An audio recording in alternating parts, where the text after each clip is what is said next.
After the Wallabies' surprise win in Joburg last week, would we see fireworks in Cape Town today? Hello amateurs, welcome back to the channel. I'm going to be here with you throughout the Rugby Championship and beyond, so hit subscribe to follow along. Now then, any chance of fireworks were dampened by what looked like an absolutely sodden Cape Town pitch. Yeah, it looked like conditions were going to be tricky for handling for sure, and a kick-dominated game was likely. We had Stephen Kitsoff was on flag duty before the game. Anybody else find out his nickname was Spicy Plum for the first time today? That was certainly news to me. But his flag waving was definitely better than the fake flag graphic that they put over the stadium just before kickoff. Kickoff soon came, and Tom Wright, in a switch up from last week, caught a high ball. But Joseph Suoli is sealed off and Pollard knocked over 3-0. And again, in games like this, we talk about this a lot on the channel, scoreboard pressure really counts. You just want to be ahead on the scoreboard. That influences a lot of decisions that can happen after that. 4 minutes, and again, this is another thing Australia have been a little bit guilty of, I think, in recent times, and that is overplaying in the middle third or their own territory, especially when conditions are like this. And Wright attempted to counter around about halfway through a kind of basketball pass to Joseph Suoli, who knocked the ball on. It also ended up with Tom Wright, who's been absolutely wildly dangerous for Australia in recent months, having to go off with what looked like a bad knee injury. Sad for Australia, but good for South Africa. And Oxenche won a scrum penalty soon afterwards, which Pollard knocked over for 6-0. And again, scoreboard pressure, it really counts in games like this. But Nick White was sensationally quick thinking after a scrum free kick. He took it very quickly, grubbed it through for debutant Corey Toole to skitter through, pick it up and get over for a debut try and a 6-7 lead for Australia. It has to be said, and there'll be more about this later, that South Africa's backfield coverage from kicks and just defensive in regular play is pretty damn awful. They was acres of grass for the Australians to kick into. So there's some serious work needed on review this week for South Africa. However, it was South Africa who scored next. There was a brilliant tackle by Quagga Smith, and actually it was so good, like he really whipped Nick White over and you could see his head hit the floor and bounce, and White would go off with a HIA, but that led to a quick turnover. South Africa battered forward again. Cross kick from Pollard, a little bit of a shaky one. I'm not sure he hit it exactly how he wanted, but it bounced. Moody took the bouncing ball and was over to get the South Africans back in front again. A lead, spoiler alert, that they would not relinquish this time. This was some old school South African tactics, I would say, for the most part. There was a lot of high kicking from Pollard, and one of those led to an absolutely unbelievable take from Matt Jorgensen, who is having some seriously good moments game after game after game at the moment. He is playing incredibly well. It was a brilliant take from that high kick, hands high above his head, and he had the presence of mind to get the ball out the back on a chicken wing offload as well. It ended up with McWright diving over to score, brilliantly picked up a loose, greasy bouncing ball by him to somehow get the ball down, but Kellaway was adjudged to have knocked on in the tackle just beforehand, which was such a shame for the game, because, you know, if Australia could have hit straight back, then this was really sort of tit for tat at the moment with, Australia not playing a huge amount of rugby, not playing a huge amount of effective rugby, I should say. They were overplaying in the middle third. But Australia turned out a kickable penalty soon afterwards. That led to an unreal turnover from Marco van Staden. It looked like there was no space for him to get in there at all, and that was from a pretty good Tate McDermott break, who, as I mentioned, was on for Nick White, and McDermott looked lively and dangerous the entire game. Australia looked better when they were playing a little bit more compact. They've got great carriers in that side now. In the forwards was Valentini, although Skelton wasn't hugely effective today. Tupou was a little bit quiet as well, but Len Ekitau picked up the slack for Australia. His carrying is absolutely outstanding. But the South Africans were playing the game for the conditions and playing it a lot better. Their kick game was good. They were winning aerial battles and they were great at the breakdown. Talking of aerial battles, Colby won one, which led to a crossfield Dialende kick over to Kane and Moody. It was just a little bit too long and a little bit too far in front of him, so Moody volleyed it, and I'd have loved this one to stay in pitch and have, like a big old chase, but unfortunately it went straight into the stands.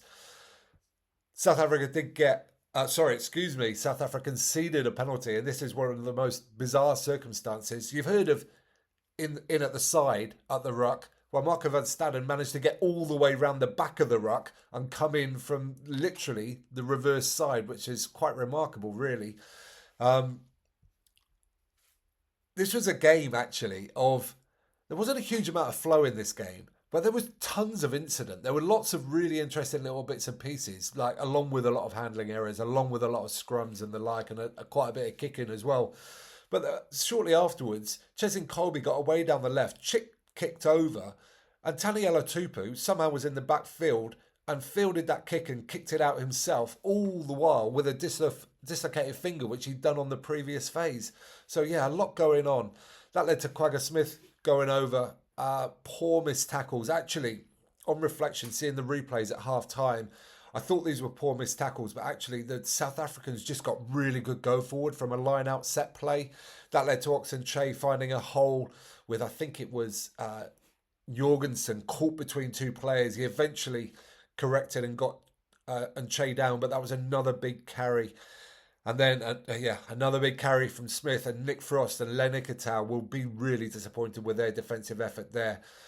They both bounced off him, basically. And if Len Ikitau could add defensive capabilities that match his attacking play, then he would be an unbelievable player. But he's been at fault for a fair few tries this summer for the Australians, and this was another one. It was really, he had to make his tackle stick. Frost as well, but Ikitau really does need to improve his defence.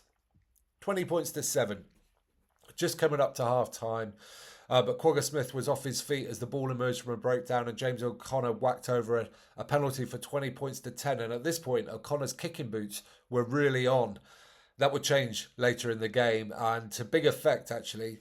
The final phases could have been a lot more tense if O'Connor had been able to kick his points. Edmed was on for Sueli at half time, who was off for a HIA. He would not return. That means Australia used all their backs replacements by the start of the second half, which was quite remarkable, really. And again, backfield calamity for South Africa. I spoke about it earlier. From a midfield, I think it was scrum. James O'Connor saw huge amounts of space there. Fassi was in the defensive line, basically, as fullback.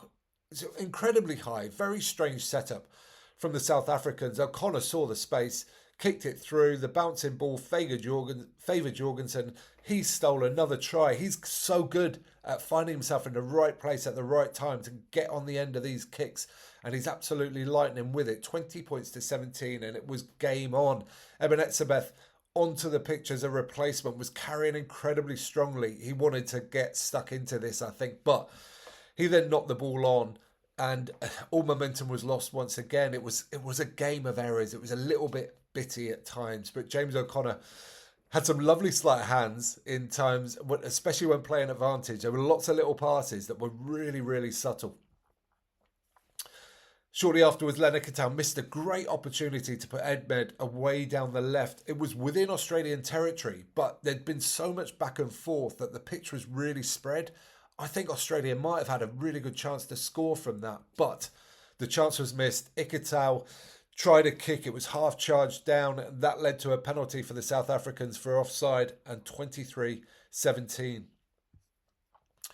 Corey Toole on the left wing was having a fine debut for the Australians. He looks fast. He looks very powerful. Great stepping off both feet. He broke from deep, chipped over, and he couldn't regather. He just hit the chip a little bit too favourable to the South African cover. If he could have kept it a little bit further left, he would have been absolute favourite to go on and score and potentially put the Australians back in front. I think the Boks were lucky at that breakdown, though. It really looked like a penalty to me. It looked like there wasn't a clear release, and it was given as a knock-on by Australia, but I think the South Africans were a tad lucky there. Back to Australia again, and It's something that the All Blacks did last week in the latter phases of the game. They just played one way, other way, one way, other way, zigzagging up the pitch. And this brought the Australians really big carriers into the game. Ikental, Valentini. I forgot to mention him earlier. Yeah, Valentini is a carrier as well, and Bell as well on the pitch now. And this is where Australia looked really effective to me. They battered away and they made ground and they got penalty advantage, kick to the corner. Andre Esterhuizen was on for the Springboks at that line out for Mostert. So into the back row, a back playing in the forwards. I mean, he's a size of, well, bigger than many forwards, but still, Australia drove over. Replacement hooker, Pango Amosa, scored 23-22 with the very, very kickable conversion to come. James O'Connor shanked it left. Massive miss. Absolutely huge miss.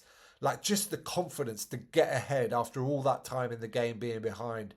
They looked like they were a little bit in control at this time, Australia. Like I say, controlling the ball, controlling possession, getting go forward.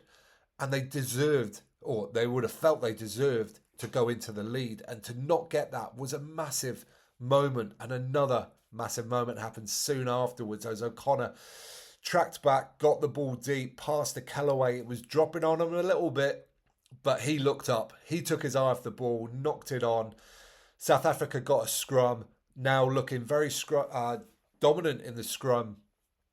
With their subs, they actually brought on their front row subs much, much later than normal. I think it was well after the 60th minute. And it paid dividends because they got a scrum penalty advantage and then they battered away. Very direct, very physical, and they just showed great patience until Eben Etzebeth snuck over one of those little pushy ones to get the Boks 30-22 ahead. And again, the kick, really important. It got them more than a score ahead. Pollard never looked like he was going to be missing that one. And again, scoreboard pressure, 8 points adrift. It makes things very difficult. But Feinberg Mngomezolo gave a penalty away for a high tackle. He, by the way, looked incredibly sharp when he was on the pitch. Some really beautiful bits of skills.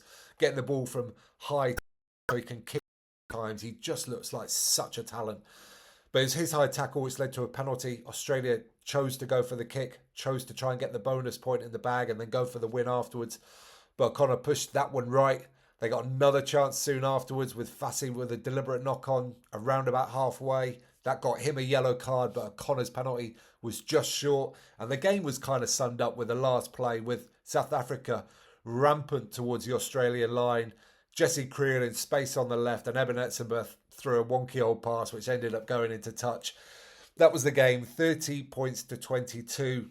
I've got to say, I expected more from the South Africans today. I expected more fire and grit and just we are going to pummel you into the ground type attitude.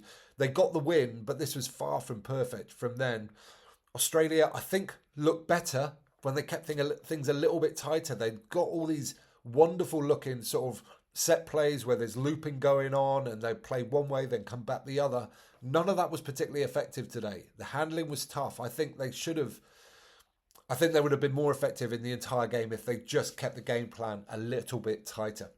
Anyway, that's what I think. It's 1-1 in this sort of mini-series within the Rugby Championship. Let me know in the comments down below any players that you thought played really well, any moments that I've missed that you'd like to discuss in the comments as well. Let me have it in the comments down below and I'll join you there for a friendly conversation. Give this video a thumbs up while you're down there. If you don't mind, it helps other great rugby fans just like you find it. And you can subscribe there. You can watch that one next. And do not forget to get out and play.